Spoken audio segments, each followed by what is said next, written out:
Ok, j'ai 3 minutes pour vous faire mon top 10 de mes mangas shonen.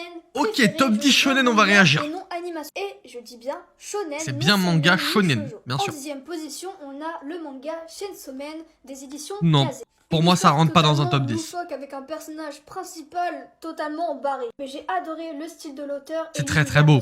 En 9e position des éditions Kiun, Jujutsu. JJK, pour moi, ça rentre dans le top 10, même si... Ouais, non, top 9, c'est bien, vraiment top 10 shonen, ouais. J'ai adoré l'animation et je trouve que le manga est aussi incroyable. Pourquoi animation? On parle de manga, là.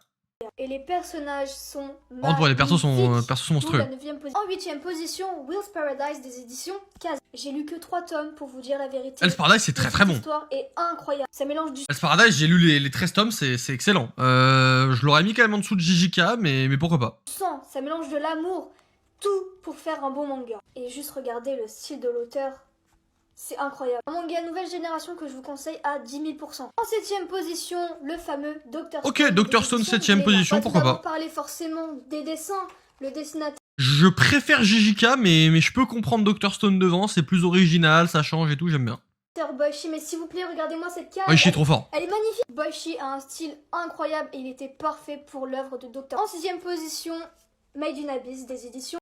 J'ai pas lu Made in Abyss, donc je vais pas juger. Le top 5, je devais forcément en parler, My Hero Academia des... My Hero Academia top 5, pourquoi pas. Encore une fois, j'aurais mis JJK au-dessus. Pour moi, c'est...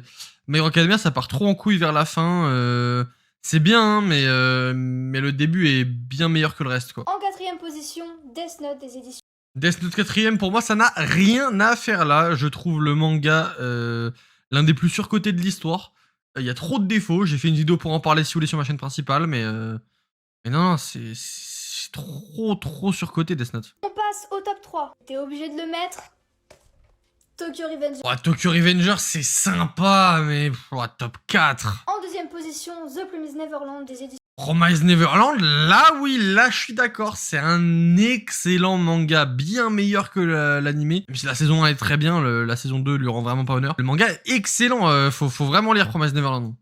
Kazé, que dire? Une œuvre qui mélange l'innocence d'enfants face à la cruauté du monde, clairement. Des enfants de 12 ans qui vont se battre, est-ce que j'ai besoin de parler? Regardez pas l'animation, mais lisez le manga, vous n'allez pas du tout être déçus. Forcément, en première position, on s'en doute un peu tous, One Piece des... One Piece top 1, bon c'est un peu la réponse facile, je vais dire. Il manque clairement des gros mangas dans ce top, je trouve. Des Bleach, des Naruto, des Dragon Ball, des Saint Seiya. Ouais non, il y a quand même beaucoup de choses qui manquent, je trouve. Des Haikyuu qui est un shonen. Ouais non, il y a quand même beaucoup de trucs qui manquent, mais ok, pourquoi pas One Piece top 1, je peux l'entendre.